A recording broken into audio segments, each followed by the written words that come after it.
Hoy tendremos la segunda parte de un tema que está siendo muy esperado, los misterios de Babilonia. Ya sabéis que en la primera estuvimos tratando de lo que tenía que ver incluso con el Arca de Noé. Sociedades secretas, algo que iba a pasar de antes del diluvio a postdiluvio.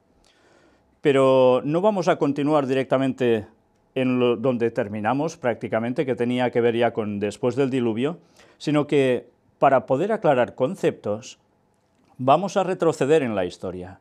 Vamos a ir hasta el inicio prácticamente de una situación que llevó la convulsión a este mundo, pero que es necesario retroceder para que podamos llegar a entender, a comprender cómo hubo todo un proceso hasta llegar a ese punto del diluvio y hasta lo que después nos va a llevar, precisamente en concreto, a esos misterios de Babilonia. Si sabemos el origen de todo, comprenderemos mucho más de lo que sucedió, de lo que está pasando y de lo que acontecerá en breve.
Decía, vamos a tener que retroceder en la historia y vamos a hacerlo basándonos en una realidad que, por desgracia, para muchos no es otra cosa que ficción. Vais a comprobar cómo con el paso del tiempo, a medida que vayamos presentando los temas, nos daremos cuenta que esa ciencia ficción para muchos sirve para poder entender absolutamente todo en esta vida. Y nos vamos a dar cuenta que esos misterios de Babilonia, que aún están en vigor, aún están en vigencia, que siguen ejerciéndose de lleno, tienen un origen, y ese origen no es ficticio, fue de algo que aconteció auténticamente. Por eso vamos a centrarnos en esto, en un texto bíblico. Génesis capítulo 4. Todos conocemos la historia del relato bíblico de la creación. Adán, Eva, los 7 días de la semana, en los cuales todo se efectuó, y cuando llegó el séptimo, Dios descansó en sábado, y así lo mandó a su pueblo, a los que eran sus hijos entonces, Adán y Eva. Y era una transmisión que debía hacerse continuamente, por generaciones. Pero hubo un problema. Ya sabéis que Adán y Eva pecaron. Para algunos esto, como os decía, es ciencia ficción. Nosotros vamos a mostrar que sin estos datos no vamos a entender absolutamente nada de lo que ha pasado en este mundo, pasa y pasará. Fijaos cómo después del relato de la caída de Adán y Eva, aparece alguien más, son sus hijos. Veremos en el relato a Caín, a Abel, y posteriormente más personas que surgieron, más descendientes suyos. Fijaos cómo en el capítulo 4, versículos del 1 al 12, es donde prácticamente nos vamos a centrar hoy, nos relata algo que nos va a servir para poner una base. Conoció Adán a su mujer Eva. Me detengo aquí para aclarar algo. Cuando en la Biblia habla de que conoció a su mujer, no quiere decir que es que no la conocía antes para nada y que estaban los dos dando vueltas por el jardín del Edén, no se habían visto nunca, sino que era la forma de expresión para decir que tuvo relación sexual, amó a su esposa y tuvieron hijos. Conoció Adán a su mujer Eva, la cual concibió y dio a luz a Caín, y dijo: por voluntad de Jehová he adquirido varón. Después dio a luz a su hermano Abel, y Abel fue pastor de ovejas, y Caín fue labrador de la tierra. Dos profesiones totalmente distintas, pero evidentemente relacionadas con el campo. Y aconteció, andando el tiempo, que Caín trajo del fruto de la tierra una ofrenda a Jehová. Y esto nos va a servir también para comprender por qué Caín lleva ese fruto de la tierra, él era labrador, y si eso estaba en consonancia con la voluntad de Dios, si eso era un requisito que Dios le había dicho, y qué más cosas sucedieron en consecuencia. Vamos a ver cómo continúa la historia. Y Abel trajo también de los primogénitos de sus ovejas, de lo más gordo de ellas. Y miró Jehová con agrado a Abel y a su ofrenda, pero no miró con agrado a Caín y a la ofrenda suya. Un problema. Vemos cómo Abel presenta lo mejor de sus ovejas, lo más gordo. Y Dios le mira con aprobación, pero a la ofrenda de Caín no. ¿Por qué? ¿Una discriminación sin razón de ser que provoca una rebeldía en Caín? Ahora iremos entendiendo muchos de estos conceptos. Y se ensañó Caín en gran manera, y decayó su semblante. Entonces Jehová dijo a Caín: ¿por qué te has ensañado y por qué ha decaído tu semblante? Si bien hicieres, ¿no serás enaltecido? Y si no hicieres bien, el pecado está a la puerta. Con todo esto, a ti será su deseo, y tú te enseñorearás de él. Una vez más, un problema muy grave. Una discriminación, dicen muchos. ¿Es eso, una discriminación? Fijaos cómo Dios le dice: si bien hicieres, ¿no serás enaltecido? ¿Por qué hacía mal Caín? Ahora lo iremos viendo. Fijaos cómo va continuando.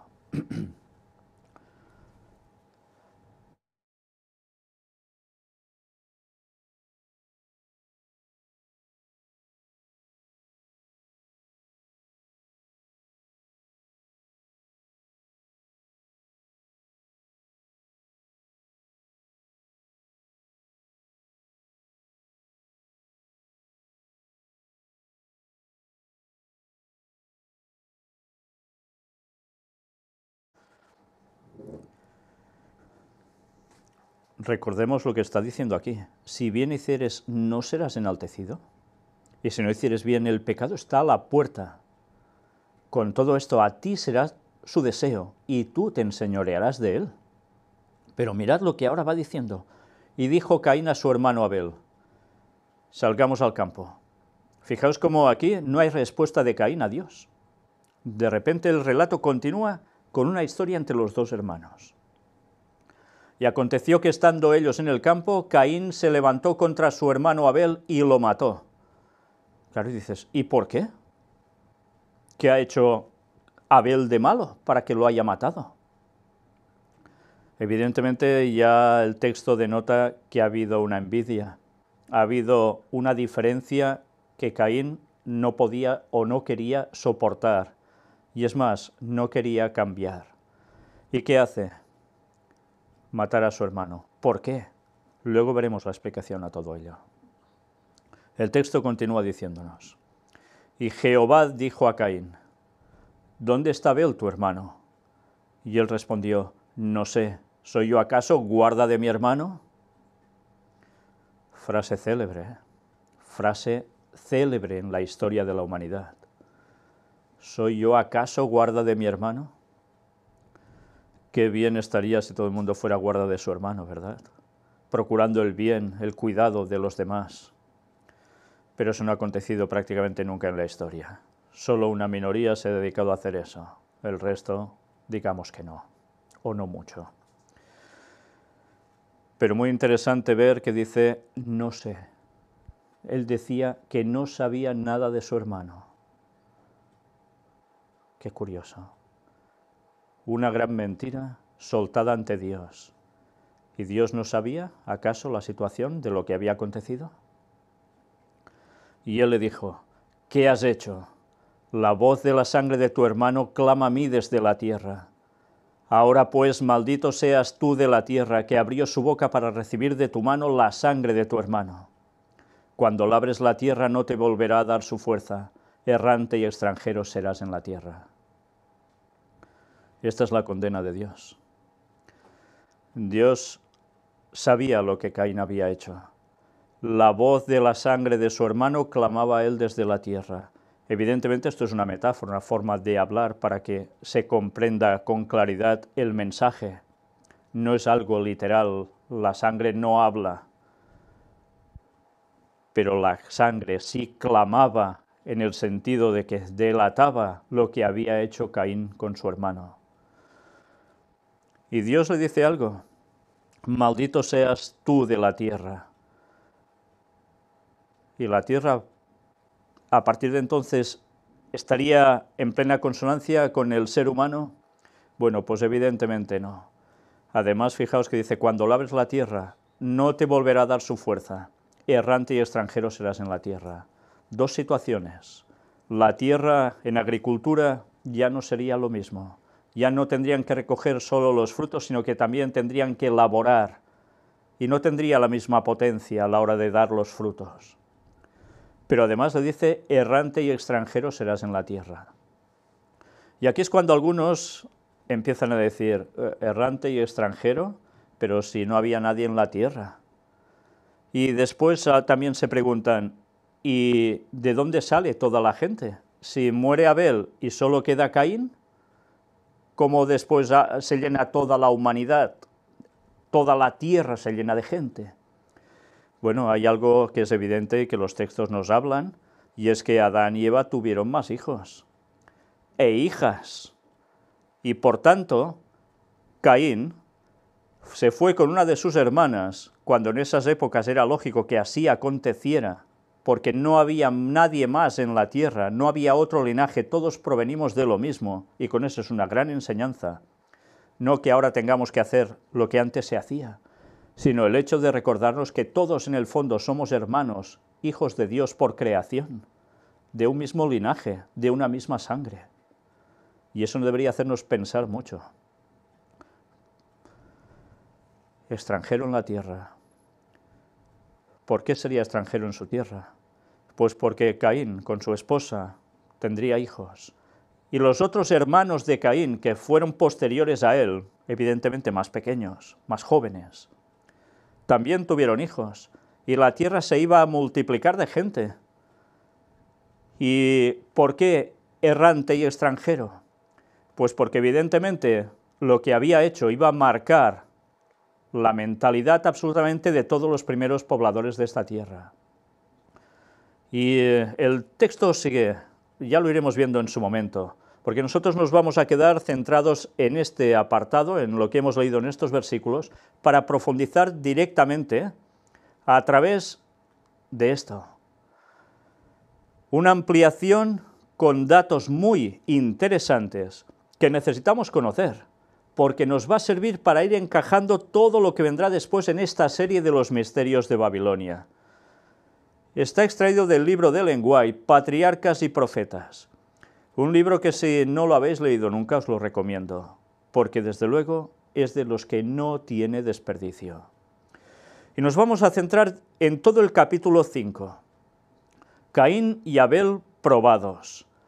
Y vais a ver cómo aquí se narran muchas cosas que van a darnos un conocimiento de lo que muchas personas tienen como conceptos erróneos, para que se den cuenta de una realidad y que se den cuenta también que sus otros conceptos que tienen asimilados como ciertos no son tales.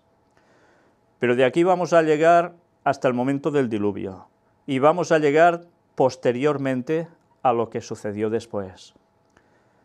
No os perdáis esta lectura, Y mientras iré leyendo, iremos analizando, explicando cuestiones, porque muchas personas cuando nos escriben nos hacen muchas preguntas o ataques directamente. ¿Por qué dices esto o dices lo otro? Pues vamos a ver el porqué de muchas cosas. Y hay que aclarar conceptos, porque si no entendemos lo de un principio, no entenderemos lo del final de los tiempos, donde ya estamos llegando de lleno. Todo lo que hemos leído en Génesis, y lo que vamos a ver ahora, fijaos que está en Génesis, en el origen, en la creación, al inicio de los 6000 años de pecado, y que es necesario que entendamos por qué está en la Biblia. No es un relato puesto porque sí, es un relato puesto porque va a servir especialmente para los que han alcanzado los fines de los siglos. Evidentemente ha servido para todas las generaciones que han pasado por la tierra, pero especialmente va a servir para nosotros, porque de ahí vamos a extraer una serie de lecciones que no podemos dejar nunca de lado, o de lo contrario, no vamos a entender nada. Fijaos cómo empieza esto. Caín y Abel, los hijos de Adán, eran muy distintos en carácter. Abel poseía un espíritu de lealtad hacia Dios, veía justicia y misericordia en el trato del Creador hacia la raza caída, y aceptaba agradecido la esperanza de la redención. ¿Cuál era la esperanza de la redención? Ellos fueron instruidos que vendría su Salvador, que del linaje de Eva nacería el Mesías, que sería el Hijo de Dios. ¿Y qué esperaban ellos, Adán y Eva? Esperaban que el hijo que iban a tener fuera directamente ese Mesías, ese Redentor. Pero no lo fue. El primer hijo que tuvieron fue precisamente Caín. Una vez aclarado esto, aclarado que ellos tenían la esperanza de que Jesús nacería y que moriría siendo totalmente inocente, el creador de ellos mismos, de todos nosotros, moriría para darnos la salvación. Abel lo creía. Y Caín, mirad cómo continúa todo esto. Pero Caín abrigaba sentimientos de rebelión y murmuraba contra Dios, a causa de la maldición pronunciada sobre la tierra y sobre la raza humana por el pecado de Adán. Mientras Abel tenía un carácter, ya veis, de justicia, misericordia, lealtad hacia Dios, dándose cuenta que Dios era misericordioso con ellos, al no haberlos exterminado de buenas a primeras, sino dándoles la esperanza de una redención, con lo que iba a costar eso. Caín no abrigaba para nada esos sentimientos. ¿Y por qué? Porque ya sabéis que cuando entra el pecado, Dios pronuncia una serie de frases, diciendo que parirían los hijos con dolor, que además se producirían espinas y cardos en la tierra. Habría maldición ya en la tierra. Los animales también ya se iban a matar entre ellos. Todo iba a cambiar. Las hojas iban a caer de los árboles, cuando antes eso no pasaba nunca. Las flores se iban a marchitar. Y Caín no le gustó nada esto. En vez de querer comprender, se rebeló. ¿Os recuerda algo esta rebelión? ¿A una rebelión anterior? Que precisamente el que provocó esa rebelión es el que instó a toda esta situación en la tierra, alguien llamado Lucifer. Él va a ser la clave para entender los misterios de Babilonia. Por eso os decía, es necesario que vayamos a estos orígenes para entender el resto de cuestiones. Permitió que su mente se encauzara en la misma dirección que los pensamientos que hicieron caer a Satanás, quien había alentado el deseo de ensalzarse y puesto en tela de juicio la justicia y autoridad divinas. Estaba compartiendo el carácter de Satanás. ¿Os dais cuenta? Estos hermanos fueron probados, como lo había sido Adán antes que ellos, para comprobar si habrían de creer y obedecer las palabras de Dios. Conocían el medio provisto para salvar al hombre, y entendían el sistema de ofrendas que Dios había ordenado, porque Dios les había ordenado hacer ofrendas. Pero uno lo entendía muy bien, el otro también. Entonces, ¿por qué uno hizo la voluntad de Dios y el otro no? ¿En qué consistía esa voluntad? Vamos a verlo. Sabían que mediante esas ofrendas podían expresar su fe en el Salvador, a quien éstas representaban, y al mismo tiempo reconocer su completa dependencia de Él para obtener perdón. Y sabían que sometiéndose así al plan divino para su redención, demostraban su obediencia a la voluntad de Dios. Los dos conocían lo mismo. Los dos sabían a quién representaban esas ofrendas, a Cristo.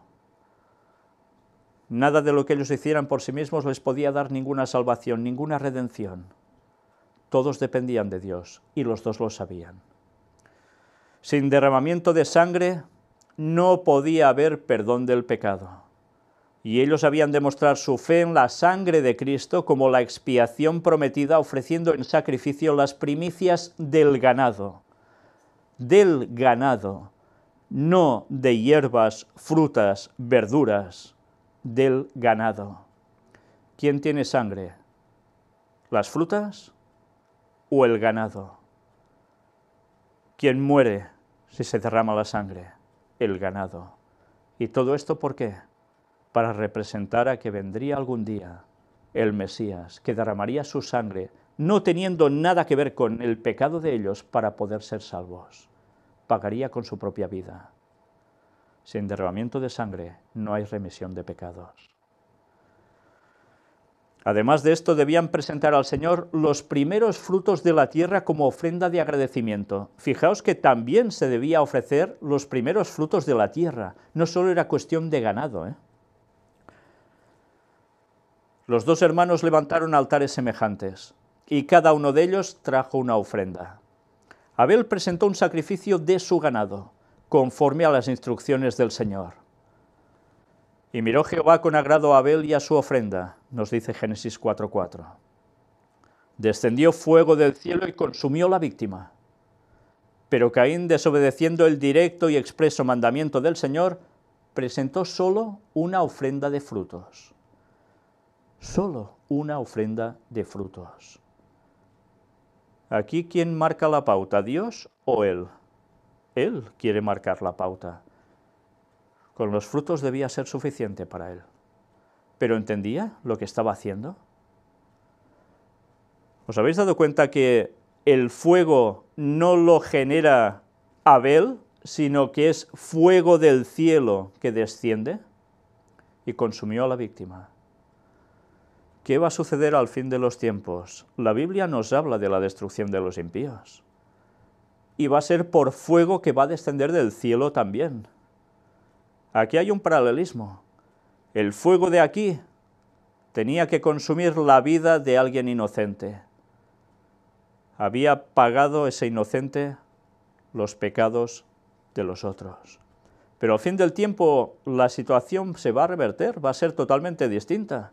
Caerá fuego del cielo para consumir una ofrenda, sí, pero una ofrenda de impíos que no habrán querido seguir al Señor.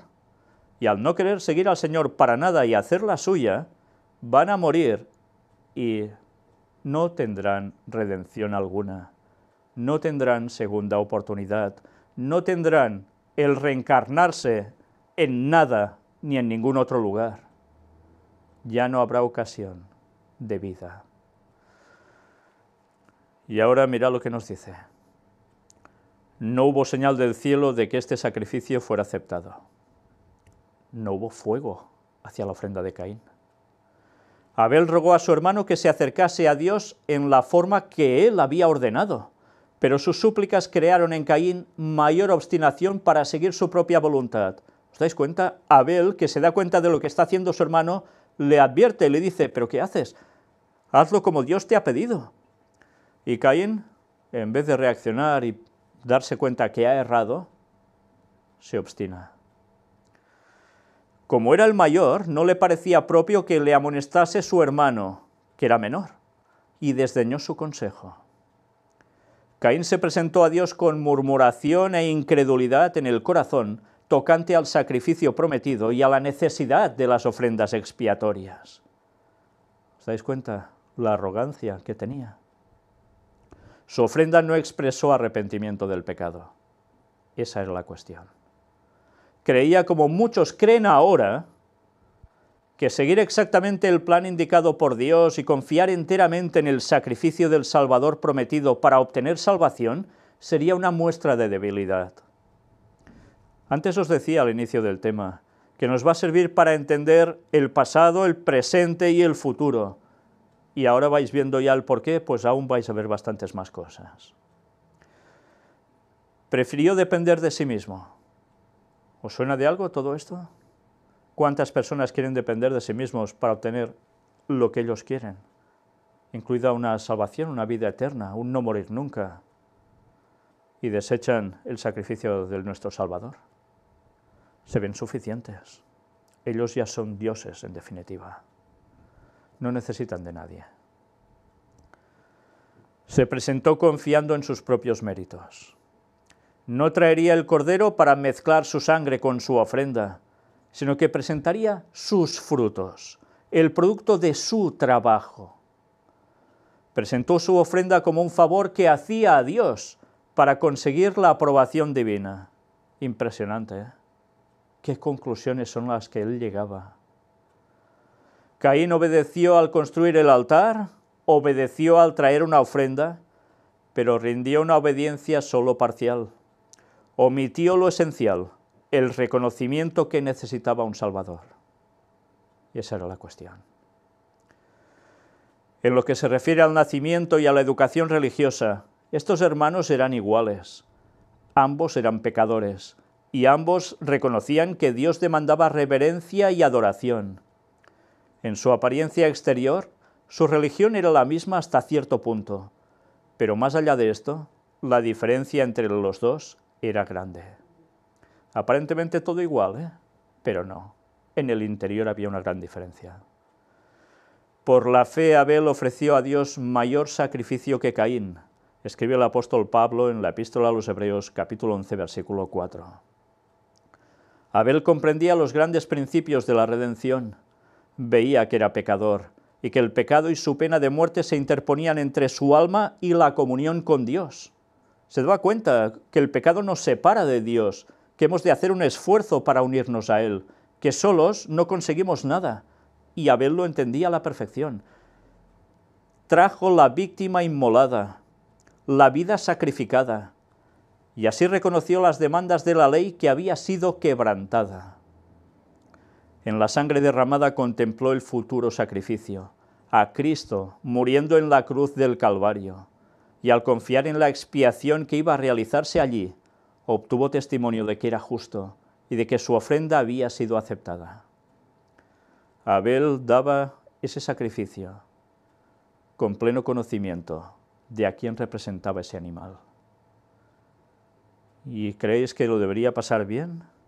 Dándose cuenta que por culpa de su pecado, Cristo, siendo Dios, debía encarnarse y venir a morir por nosotros para poder ser salvos, pagando así el precio de transgredir la ley.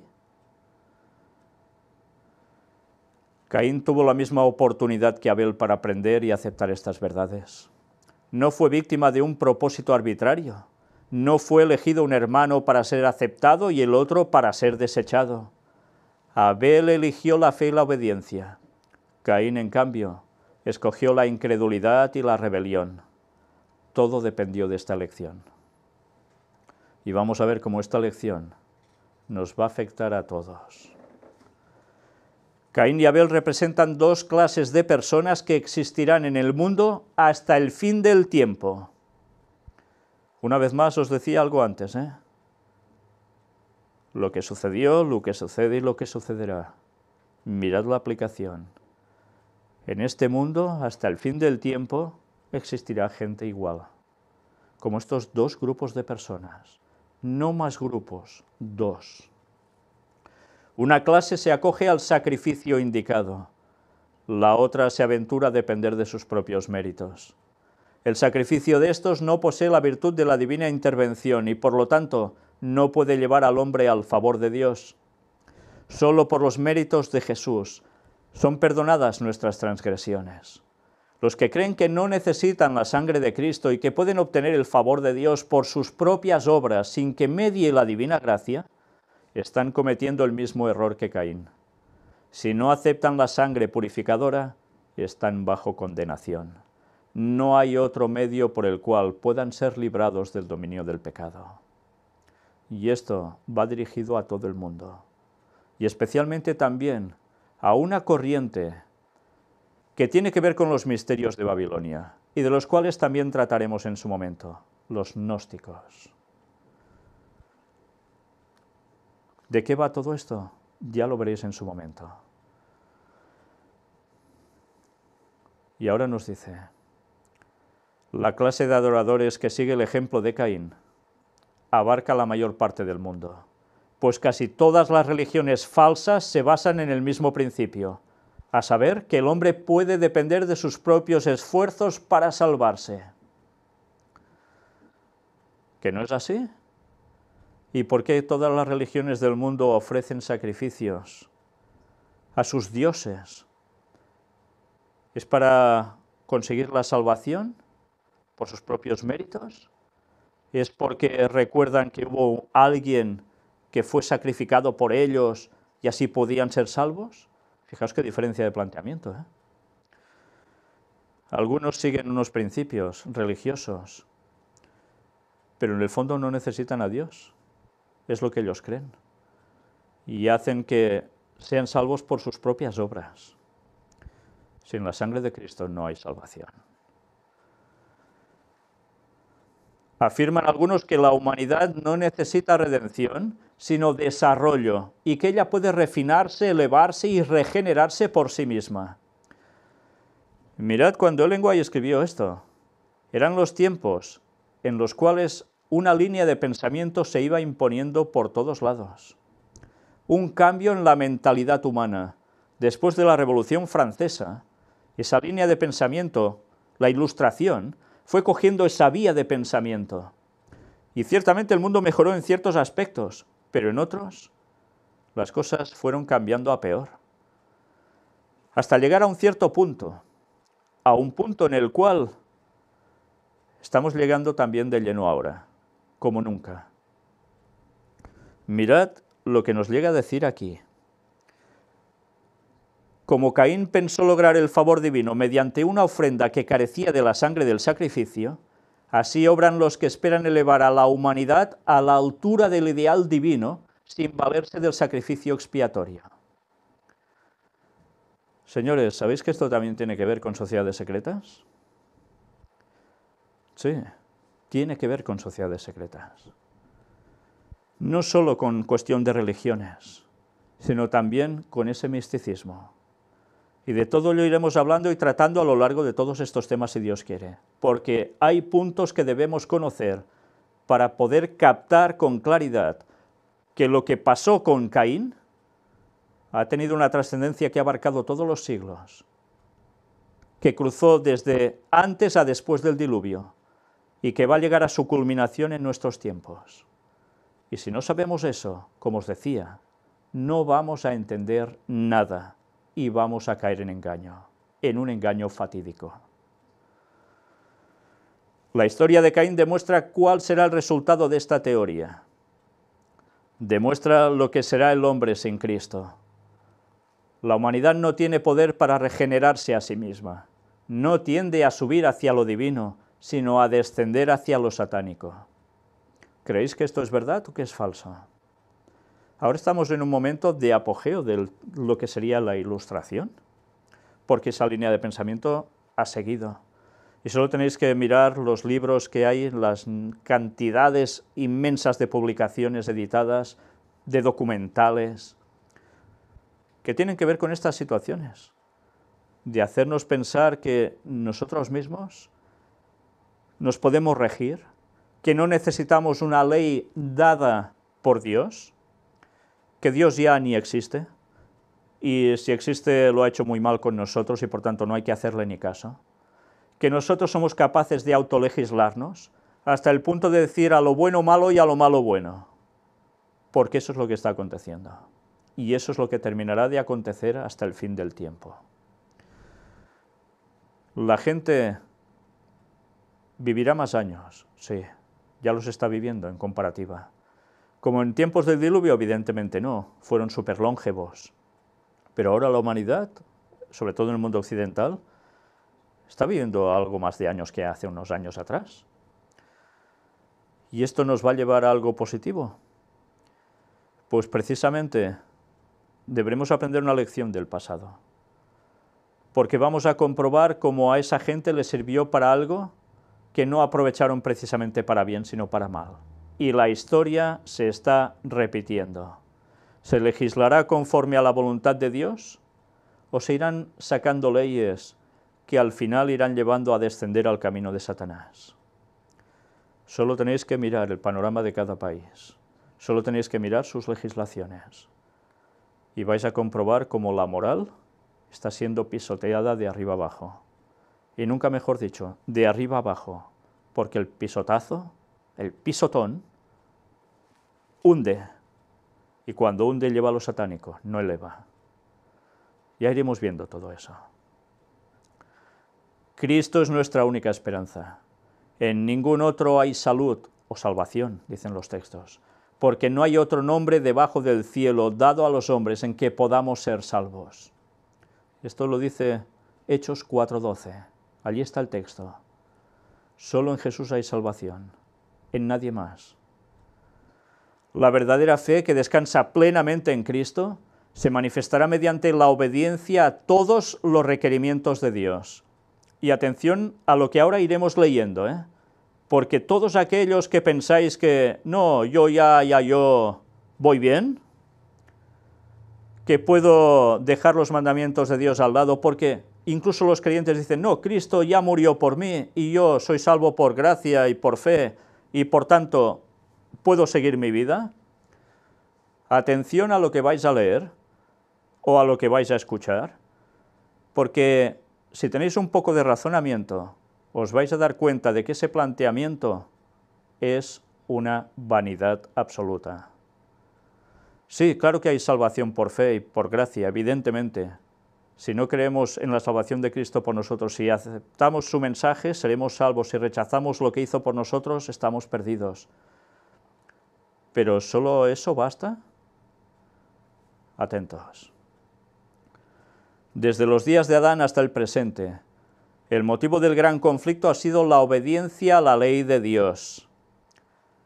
Y una vez más, os digo, lo del pasado tiene que ver con el presente y tendrá que ver con el futuro. Obediencia a la ley de Dios. En todo tiempo hubo individuos que pretendían el favor de Dios, aun cuando menospreciaban algunos de sus mandamientos. Eso ha sucedido siempre. Pero las Escrituras declaran que la fe fue perfecta por las obras y que sin las obras de la obediencia la fe es muerta. El que dice yo le he conocido y no guarda sus mandamientos, el tal es mentiroso y no hay verdad en él. Y esto lo escribe Santiago. Aparece en el capítulo 2, versículo 22 y también en el 17. Y también lo escribe Primera de Juan 2:4, en su epístola del apóstol Juan. ¿Os dais cuenta de lo que nos dice aquí? Nos dice una realidad que muchos cristianos no quieren aceptar. Sí, los mandamientos están muy bien. Yo no mato, yo no robo. Y mira, puedo incluir hasta algunos más. Pero hay algunos que me molestan. Si hablo de los católicos, puedo decir que el segundo mandamiento, el de no tener imágenes para adorar ni demás, lo tienen totalmente suprimido. Ni aparece en sus mandamientos. En sus Biblias sí, pero hacen el catecismo y allí está suprimido. Pero hay otro mandamiento que además es también para que piensen, tanto católicos como protestantes, el cuarto mandamiento: guardarás el sábado. Por siempre, desde la creación, por siempre. Y ese, los católicos lo tienen alterado también, porque dicen santificarás las fiestas. Evidentemente, sobre todo, como no, el domingo, cambiando el día del Señor. Y eso lo vamos a ver de nuevo en los misterios de Babilonia. ¿Era correcto, era lícito hacer ese cambio del sábado al domingo? ¿O adorando en ese día el domingo se seguía algo que tenía que ver con Babilonia? No os perdáis eso. porque eso lo debemos conocer. Pero hubo más cosas. Los protestantes. Protestantes que dicen que guardan los mandamientos de Dios, pero resulta que el sábado ni lo contemplan. Es más, dicen que es judaizar. Entonces tenemos un problema. ¿Qué hacemos con lo que dicen los apóstoles después de que Jesús ya hubiese resucitado y se hubiese ido? ¿Estaban mintiendo? ¿No hacían referencia a los 10 mandamientos, acaso? Claro que sí. Por tanto, si dices que le has conocido, que eres muy buen cristiano, y pisas alguno de esos mandamientos, estás perdido. Y por mucha fe que tengas, mucha creencia que digas que tienes, estás perdido, porque eres un mentiroso y la verdad no está en ti. La palabra de Dios es inalterable. ¿La vas a alterar tú? ¿La van a alterar los pastores que te guían? ¿La van a alterar tus teólogos? La palabra de Dios no cambia. ¿Y tú sí? Si cambias, cambia para bien, no para mal. Pero no digas que no eres un mentiroso, porque la palabra de Dios es muy clara. Debes guardar los 10 mandamientos. Creer en Cristo, en que Él muere por ti y gracias a eso consigues la salvación, claro que sí. Pero la fe sin obras es muerta. Y si no guardas los mandamientos, acabóse tu salvación para siempre. Piénsatelo. Cuando Caín vio que su ofrenda era desechada, se enfureció contra el Señor y contra Abel. Se disgustó porque Dios no aceptaba el sacrificio con que el hombre sustituía al que había sido ordenado divinamente. Y se disgustó con su hermano porque éste había decidido obedecer a Dios en vez de unírsele en la rebelión contra él. Interesante, ¿eh? Caín quería que su hermano se rebelara como él, contra Dios, pero no lo consiguió. ¿Y qué sucedió? A pesar de que Caín despreció el divino mandamiento, Dios no le abandonó a sus propias fuerzas, sino que condescendió en razonar con el hombre que se había mostrado tan obstinado. Y el Señor dijo a Caín: ¿por qué te has ensañado? ¿Y por qué se ha inmutado tu rostro?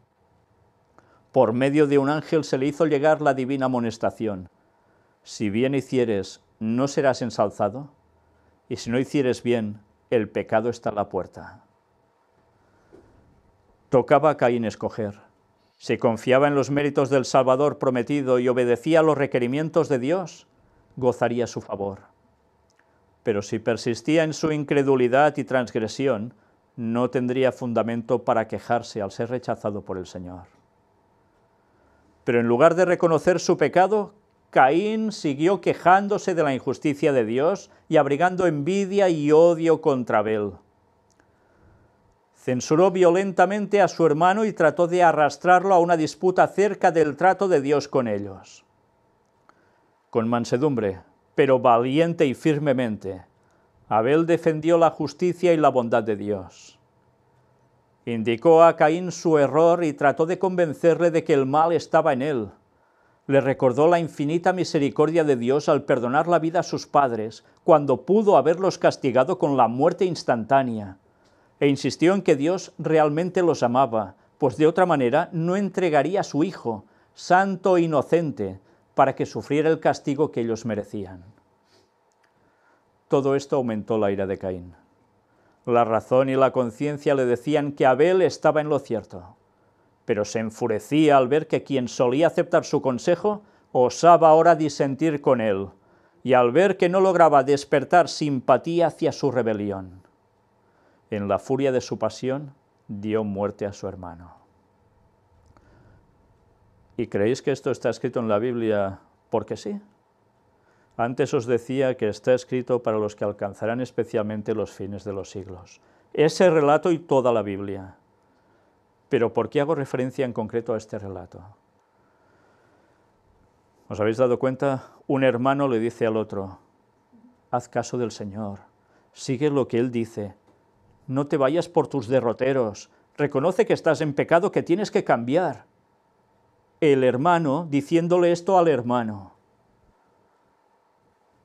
¿Y cuál es la respuesta?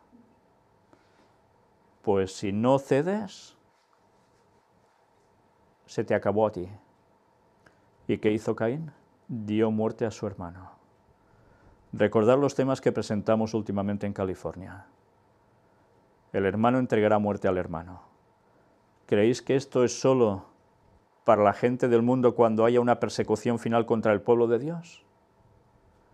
Alguien va a instar esa persecución. Alguien va a hacer que se mate a su hermano en la fe. ¿Me estáis entendiendo? Por eso está registrado este texto. Por eso está registrado. Para que sepamos que lo que pasó volverá a acontecer.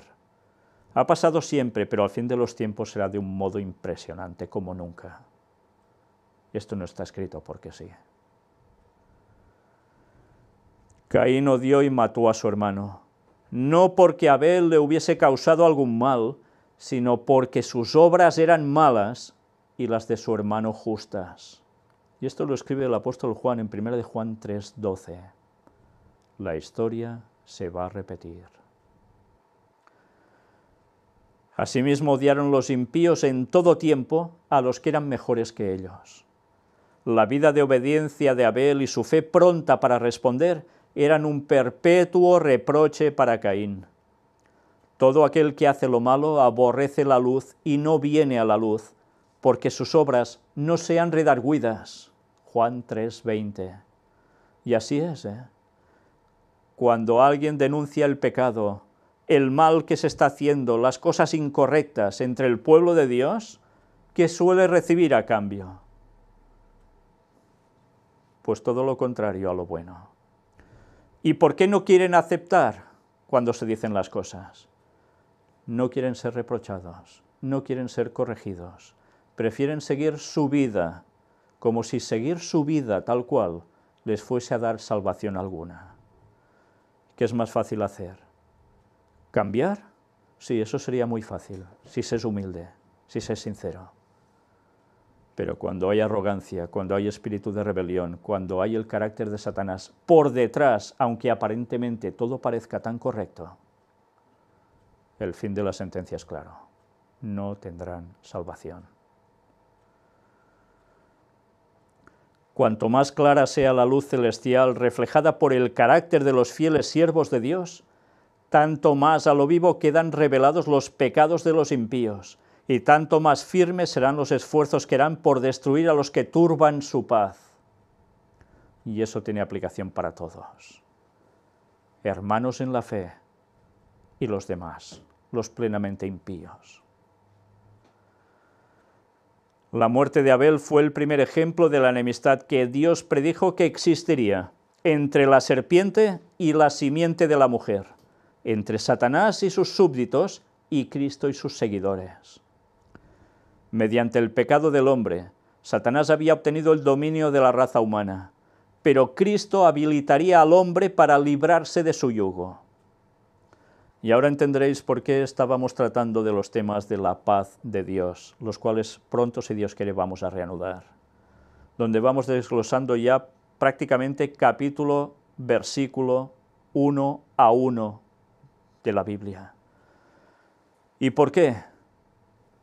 Precisamente por esto. Satanás había obtenido el dominio de la raza humana, pero Cristo habilitaría al hombre para librarse de su yugo. Si no entendemos que hay toda una línea genealógica desde la cual tenía que proceder el Mesías para que hubiese salvación en el mundo, para todos los que la quieran, no sabemos nada.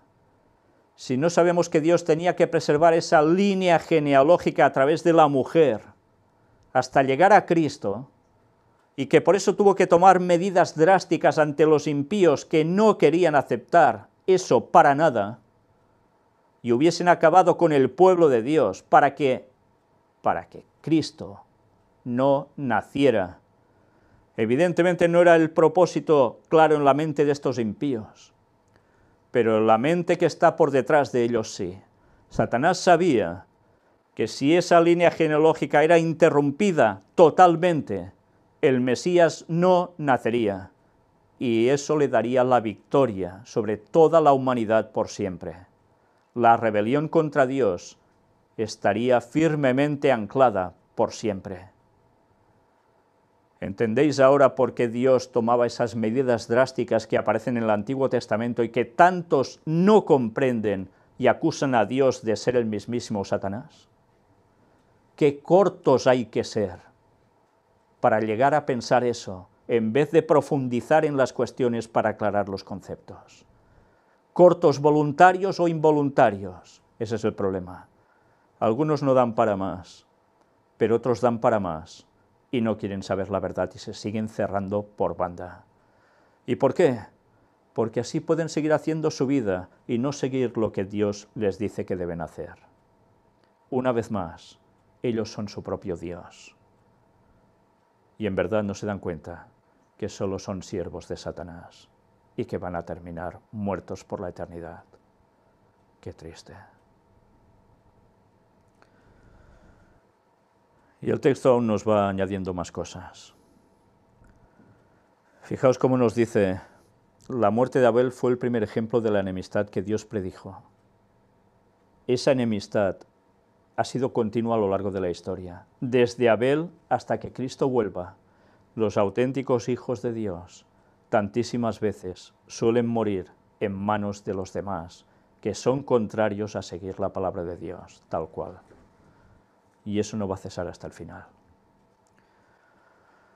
Siempre que por la fe en el Cordero de Dios un alma renuncia a servir al pecado, se enciende la ira de Satanás.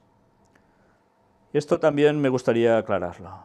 Hay personas que creen que, mira, yo he hecho los estudios bíblicos, me voy a bautizar y a partir de ahora el Señor me ayudará en todo y por tanto ya no tendré problemas.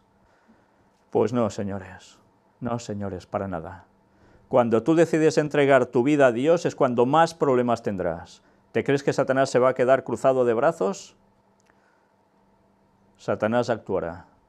Se va a encender su ira, irá por ti. Y te va a amargar, sea a través de la familia, del trabajo, de lo que sea, pero te va a amargar. E intentará que cedas, y hará ataques espiritistas si conviene, y tendrás que vivir fenómenos paranormales. Sí, puede ser, pero con Dios vas a vencer. En el nombre de Jesús vas a vencer. Pero no penséis nunca que Satanás se va a quedar cruzado de brazos. Su ira irá en aumento hasta el final. Pero no desistáis. Agarrados de la mano de Dios lo podemos todo. Todo lo puedo en Cristo que me fortalece. Filipenses 4:13. No olvidéis nunca ese texto. La vida santa de Abel desmentía el aserto de Satanás de que es imposible para el hombre guardar la ley de Dios. Abel, ¿a quién nos recuerda entonces? Pues a alguien, y lo debería decir en plural, que van a vivir al fin de los tiempos en el retorno de Cristo.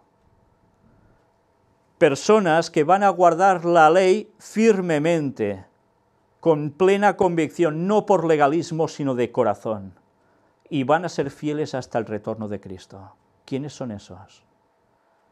Esos son los que son conocidos como los 144.000 sellados, los que quedarán vivos hasta el momento del retorno de Cristo, y que no van a morir en la segunda venida de Cristo por su resplandor fulminados, sino que van a ser transformados y serán arrebatados al cielo.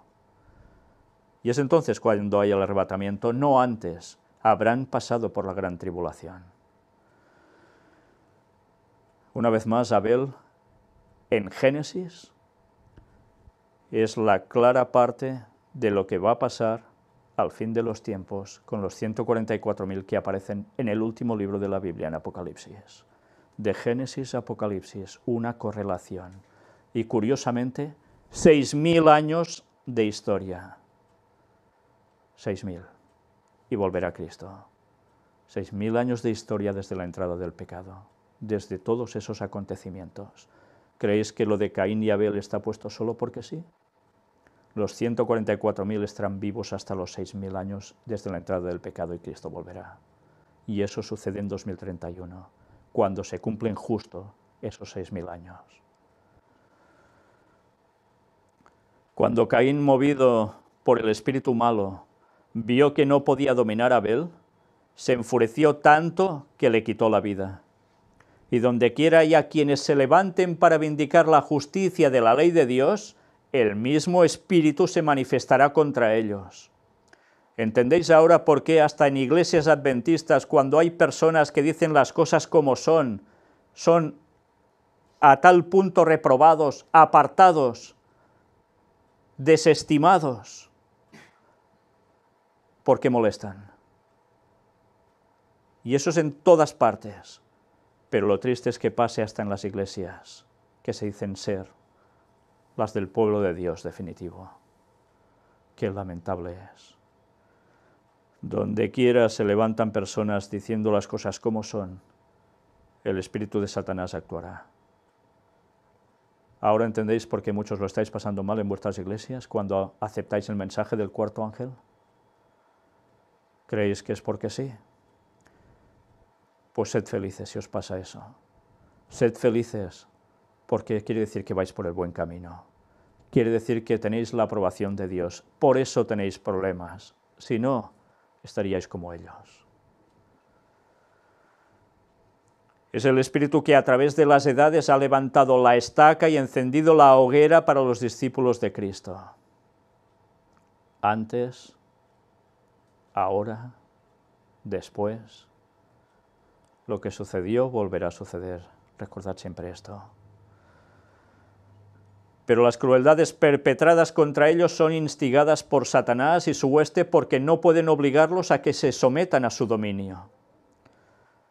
Es la ira de un enemigo vencido. Ellos le han vencido. La serpiente antigua que se llama Diablo y Satanás, por la sangre del Cordero y por la palabra de su testimonio, y no han amado sus vidas hasta la muerte. Esto aparece en Apocalipsis 12, versículos 11 y 9. ¿Pero os dais cuenta dónde aparece también la serpiente antigua que se llama Diablo y Satanás? Aparece en Apocalipsis. Y aquí se vincula también con los momentos de la creación, cómo no, que es cuando surge esa figura. Y todo esto nos va a servir para entender más de los misterios de Babilonia. Gracias a Dios que ya está puesto en este texto, porque así iréis enlazando todos los conceptos. El fratricida Caín tuvo pronto que rendir cuenta por su delito. Y Jehová dijo a Caín: ¿Dónde está Abel tu hermano? Y él respondió: No sé, ¿soy yo guarda de mi hermano? Caín se había envilecido tanto en el pecado que había perdido la noción de la continua presencia de Dios y de su grandeza y omnisciencia. Así recurrió a la mentira para ocultar su culpa, como si a Dios se le pudiese engañar. No sé si os habéis dado cuenta, pero al inicio habéis visto una imagen también entera. Es la que aparece a mis espaldas detrás también de la pantalla que estáis viendo. Es conocido como el ojo de Dios, algo que ya mostramos también en conferencias. Evidentemente no tiene por qué ser el ojo de Dios literalmente, pero sí da que pensar que alguien desde el universo nos sigue viendo continuamente, desde el cielo, y a Dios no se le escapa nada. Por eso, todos los que ponen peros para seguir no queriendo aceptar la verdad, ¿creéis que a Dios le vais a engañar? Os podéis basar en prejuicios, en preconceptos, pero ¿creéis que a Dios lo vais a engañar? Él sabe lo que hay en vuestro corazón, y si no tenéis la sinceridad de buscar la verdad, aceptarla y seguirla, estáis perdidos. Por más que os violentéis, por más que vayáis en contra de los siervos de Dios que expresan su mensaje, Dios conoce vuestros corazones. Os estáis jugando la salvación. Eso es lo que debería preocuparos. Nuevamente el Señor dijo a Caín: ¿Qué has hecho? La voz de la sangre de tu hermano clama a mí desde la tierra. Dios había dado a Caín una oportunidad para que confesara su pecado. Había tenido tiempo para reflexionar. Conocía la enormidad de la acción que había cometido y de la mentira de que se había valido para esconder su crimen, pero seguía aún en su rebeldía y la sentencia no se hizo esperar. La voz divina que antes se había oído en tono de súplica y amonestación pronunció las terribles palabras: ahora pues, maldito seas tú de la tierra que abrió su boca para recibir la sangre de tu hermano de tu mano. Cuando labrares la tierra, no te volverá a dar su fuerza, errante y extranjero serás en la tierra. Aunque Caín merecía la sentencia de muerte por sus crímenes, el misericordioso Creador le perdonó la vida y le dio oportunidad para arrepentirse. Uy, sí, qué malo es Dios, ese Dios del Antiguo Testamento que solo fulmina. ¿Y no sabéis que cuando llegó a hacer eso era porque ya no había oportunidad de cambiar? ¿Y no había oportunidad de cambiar porque ya se les dio y la rechazaron? ¿Y no querían cambiar para nada? Pues si no los cortaba, el Mesías no nacía y ninguno sería salvo en este mundo. ¿Os va quedando claro ya ese concepto? Hasta con Caín fue misericordioso, el primer asesino de la tierra, y le dio la oportunidad para arrepentirse.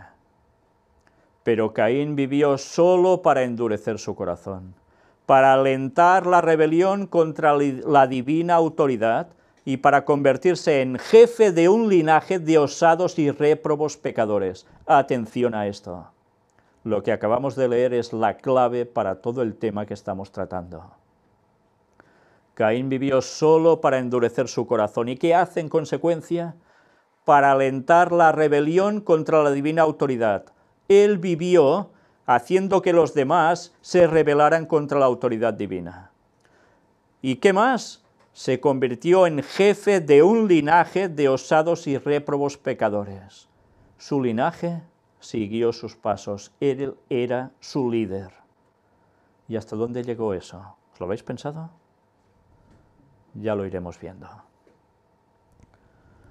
Este apóstata, dirigido por Satanás, llegó a ser un tentador para otros, y su ejemplo e influencia hicieron sentir su fuerza desmoralizadora hasta que la tierra llegó a estar tan corrompida y llena de violencia que fue necesario destruirla. Y ya sabemos cómo fue destruida. Y en la primera parte de esta temática de los misterios de Babilonia os mostré un objeto, la madera petrificada aún del arca de Noé. Y que es cierto, y que hemos presentado todas las pruebas, y que aún algunos quieren dudar porque no quieren ver la voluntad de Dios y aplicarla en sus vidas. Pero hemos demostrado que eso es una realidad. Hasta ese momento llegó todo, hasta el punto de una culminación máxima de maldad, y Dios tuvo que intervenir. Y una vez más, esto que está puesto en el origen sirve para algo, para el fin de los tiempos. ¿Qué va a suceder al final? Jesús nos lo advirtió. Como en los días de Noé, así serán los días de la venida del Hijo del Hombre. Lo mismo está aconteciendo. Vamos directos al mismo fin de sistema. No habrá diluvio universal y todo quede exterminado así. Habrá fuego. Fuego en la segunda venida de Cristo. Ese será el punto y final de esta historia. Aunque luego aún habrá algo más. Y todo eso lo hemos explicado en los estudios bíblicos. Al perdonar la vida al primer asesino, Dios dio al universo entero una lección concerniente al gran conflicto. La sombría historia de Caín y sus descendientes demostró cuál hubiera sido el resultado si se hubiera permitido que el pecador viviera para siempre y continuara en su rebelión contra Dios. Dios permitió que esas cosas pasaran, que fueran sucediéndose generaciones hasta llegar al diluvio, porque quedó claramente demostrado que la rebelión que tenían ya no iba a parar y que lo iban a hacer todo tan mal como pudiesen, siempre contra la voluntad de Dios. Una gran lección, ¿eh? El universo entero pudo ver eso. Y cuando digo el universo no me refiero solo a los ángeles que no han caído, sino a los seres de otros mundos, que Dios también creó, que siguen pendientes de nosotros, sufriendo por nosotros, porque ellos jamás pecaron. Y ven el resultado de todo ello. Y vieron cómo el mundo llegó a lo que llegó antes del diluvio. Vieron que hubo el diluvio y vieron cómo la misericordia de Dios aún dejó que hubiese gente para repoblar la tierra. Y ven que el hombre no cambia, que una vez más Satanás lo domina, lo controla y lo va a llevar otra vez hasta el mismo punto antes del diluvio. Por eso el Señor debe intervenir en su segunda venida. Por eso el Señor pondrá punto y final a la historia de esta humanidad. La rebelión contra Dios es la clave de todo. Eso nos va a servir para entender los misterios de Babilonia. Ya lo veréis.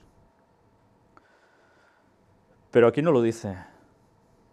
Aquí hay algo que recordamos a un primer rebelde, a Lucifer. Algunos dicen, ¿y por qué no eliminó Dios directamente a Lucifer en su rebelión?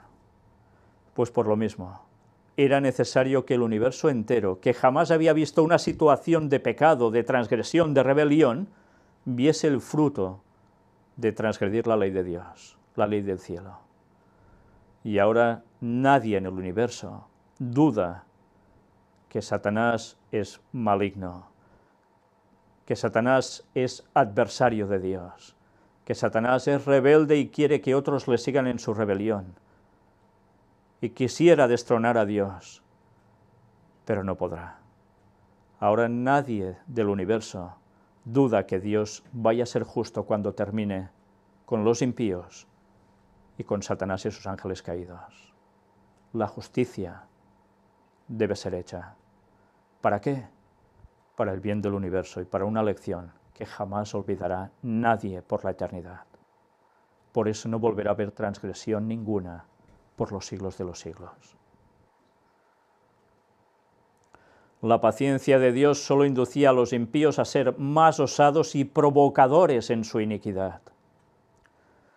15 siglos después de dictarse la sentencia contra Caín, o sea, 1500 años después, el universo vio cómo fructificaban su influencia y su ejemplo en el crimen y la corrupción que inundaron la tierra. Se puso en claro que la sentencia de muerte pronunciada contra la raza caída por la transgresión de la ley de Dios era a la vez justa y misericordiosa. Y ahora está de moda pensar que ser justo y misericordioso quiere decir que no hay que aplicar la ley. Que quiere decir que hay que seguir dejando que todo lo malo se haga y ya está. Pues si este es nuestro Dios, vamos apañados.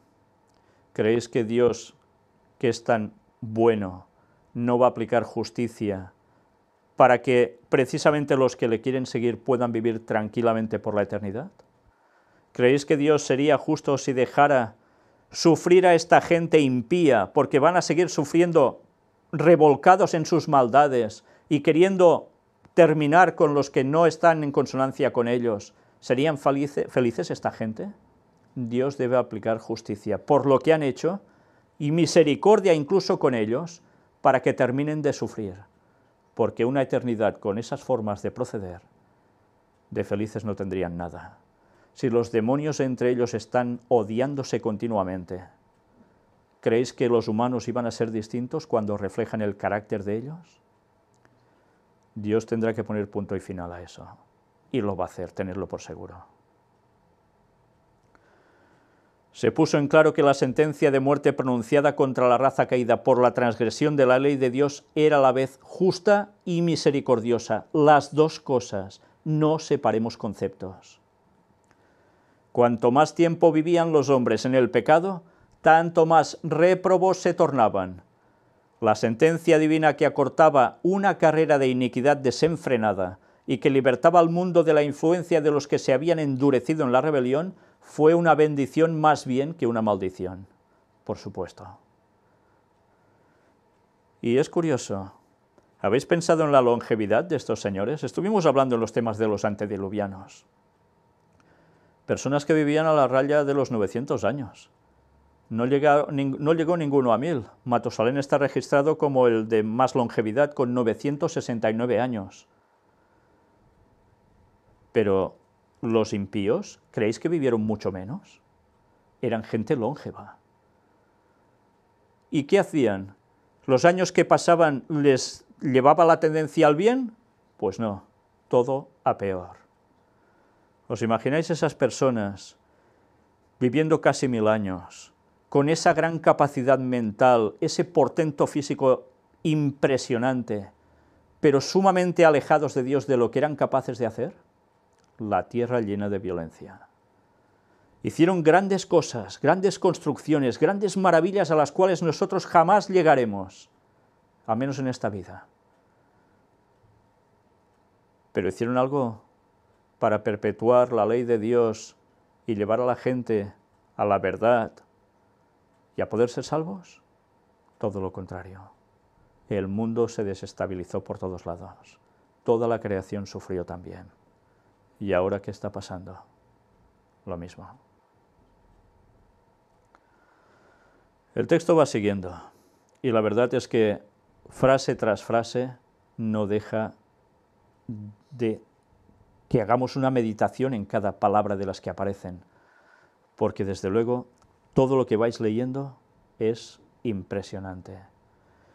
Satanás obra constantemente, con intensa energía y bajo miles de disfraces, para desfigurar el carácter y el gobierno de Dios, y esta es la auténtica realidad. Hemos hablado en puertas dimensionales, en 80 y pico de temas, más aún de los que tenemos preparados por emitir, de cómo Satanás tiene tantísimos tentáculos, tantas teclas por tocar, pero que en el fondo es todo el mismo aparato, el mismo órgano.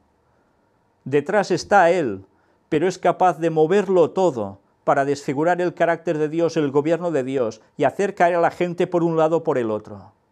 Sean misticismos, como lo veremos también en los temas de que estamos presentando, sean las 1001 formas que cada día afronta cada persona de este mundo, en su día a día incluso. Y a veces no son cosas impresionantes, pero cosas que te hacen caer cada día, cosas que a veces solo saben las mismísimas personas. Pero eso sigue pasando. Con planes abarcantes y bien organizados y con maravilloso poder, trabaja por mantener engañados a los habitantes del mundo. Fijaos, planes abarcantes, no limitados, abarcantes y bien organizados y con maravilloso poder. Trabaja para mantener engañados a los habitantes del mundo. ¿Y qué utiliza para hacer esto? Todo lo que os podáis imaginar y más. Pero todo esto nos va a servir para adentrarnos en los misterios de Babilonia, porque una vez más tendremos que hablar de sociedades secretas y tendremos que hablar de alguna otra religión que incluye conceptos de sociedades secretas y que ni sus propios feligreses se lo imaginan. Todo a su tiempo. Dios, el ser infinito y omnisciente, ve el fin desde el principio, y al hacer frente al mal trazó planes extensos y de gran alcance. No creáis que solo Satanás hizo planes de gran alcance. Dios los ha hecho aún mucho mejores, por eso es Dios. Se propuso no solo aplastar la rebelión, sino también demostrar a todo el universo la naturaleza de ésta. El plan de Dios se iba desarrollando y a la vez que revelaba su justicia y su misericordia, vindicaba plenamente su sabiduría y equidad en su trato con el mal, lo que a tantos les cuesta aceptar ahora, porque saben que si aceptan a ese Dios del Antiguo Testamento, que es el mismo Jesús que aparece en el Nuevo Testamento, y lo hemos demostrado, cuando creen que una cosa no tiene nada que ver con la otra, que un personaje no tiene nada que ver con el otro, tristemente, lamentablemente, no se dan cuenta de que todo forma parte de un plan divino sumamente bien trazado, donde se demuestre la justicia, misericordia, equidad, sabiduría de Dios. Y de lo contrario, aquí ya no habría nadie. Los santos habitantes de los otros mundos observaban con profundo interés los acontecimientos que ocurrían en la tierra. Ellen White también habla de esos habitantes de otros mundos. En las condiciones que prevalecieron en el mundo antediluviano, vieron ilustradas las consecuencias de la administración que Lucifer había tratado de establecer en el cielo, al rechazar la autoridad de Cristo y al desechar la ley de Dios. En aquellos despóticos pecadores antediluvianos veían los súbditos sobre los cuales Satanás ejercía dominio. Serían muy altos, muy guapos, muy inteligentes, pero Satanás los dominaba. ¿Qué diferencia? Cuando Adán y Eva fueron creados, eran superiores aún, pero iban para el bien.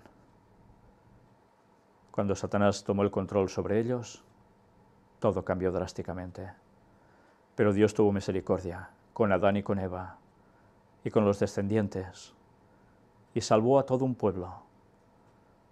Y nos ha hecho llegar su palabra hasta ahora para que todos podamos ser salvos. ¿Y vamos a desechar eso?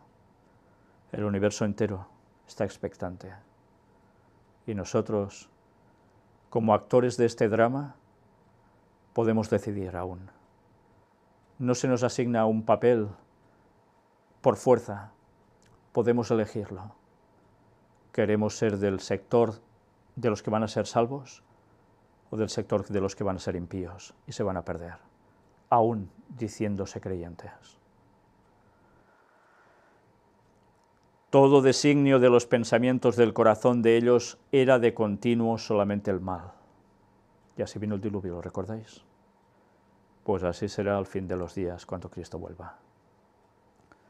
Toda emoción, todo impulso y toda imaginación estaban en pugna con los divinos principios de pureza, paz y amor. Era un ejemplo de la terrible depravación resultante del procedimiento seguido por Satanás para quitar a las criaturas de Dios la restricción de su santa ley. Todo el plan satánico. Si no hay ley, no tienes restricción. Eres libre. Eso es lo que Satanás promulga. Puedes hacer lo que quieras. Tú tienes tu propio criterio. Por tanto, todo es relativo. Tú te mandas a ti mismo. No necesitas una ley de Dios que te gobierne. Por tanto, no necesitas a Dios. Tú te vales, tú te bastas. Tú eres tu propio Dios. Ese es el plan de Satanás. Y tanta gente se lo sigue tragando como si fuera una verdad absoluta, porque les conviene. Mediante el desarrollo del gran conflicto, Dios demostrará los principios de su gobierno, los cuales han sido falseados por Satanás y por todos los que él ha engañado. La justicia de Dios será finalmente reconocida por todo el mundo, aunque tal reconocimiento se hará demasiado tarde para salvar a los rebeldes. Todos se van a dar cuenta, al final, todos. Pero para algunos ya va a ser demasiado tarde. Dios tiene la simpatía y la aprobación del universo entero a medida que paso a paso su plan progresa hacia su pleno cumplimiento. A veces parece que Satanás lo domina todo, Parece que está en el control y que es capaz de hacer las mil y una y nadie se le puede resistir. Pero no, Dios está al control absoluto de todo. Y Satanás puede actuar hasta donde Dios le permite, porque Dios es supremo y Dios manda. Y al final pondrá precisamente eso, el punto y final a las acciones de Satanás. Y mientras Satanás va haciendo sus planes y llevando al mundo a lo que él quiere a través del nuevo orden mundial y todo el tema de misterios de Babilonia, Dios permite que eso suceda para que haya un pueblo que despierte y lo siga y pueda ser salvo.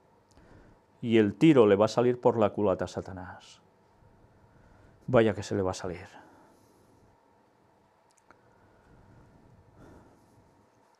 Dios tiene la simpatía y la aprobación del universo. Recordad esto. Ahora ya nadie lo duda. Él lo cumplirá hasta la final extirpación de la rebelión. Se verá que todos los que desecharon los divinos preceptos se colocaron del lado de Satanás en guerra contra Cristo. Cuando el príncipe de este mundo sea juzgado y todos los que se unieron con él compartan su destino, el universo entero testificará así acerca de la sentencia. Y mirad lo que está escrito en Apocalipsis 15:3. Justos y verdaderos son tus caminos, Rey de los santos. Dios hará justicia, y Dios terminará con el mal y con los que lo practican. De eso no tengáis duda. Y si creéis que por hacer eso Dios es injusto y es malo, analizaos a vosotros mismos, a ver qué tenéis en la mente, porque si creéis eso, ya podéis empezar a ir mirando las cosas como son realmente y pedirle a Dios un cambio en vuestros corazones, porque si no estáis podridos y estáis perdidos.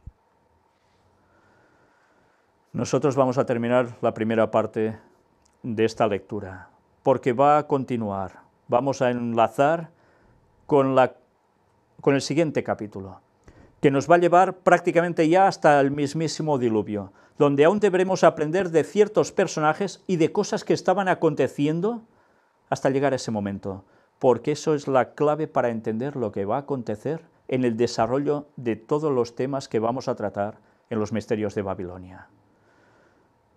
Creo que todo esto ha servido para que muchas personas empiecen a pensar, empiecen a meditar realmente por dónde van, aunque se digan creyentes.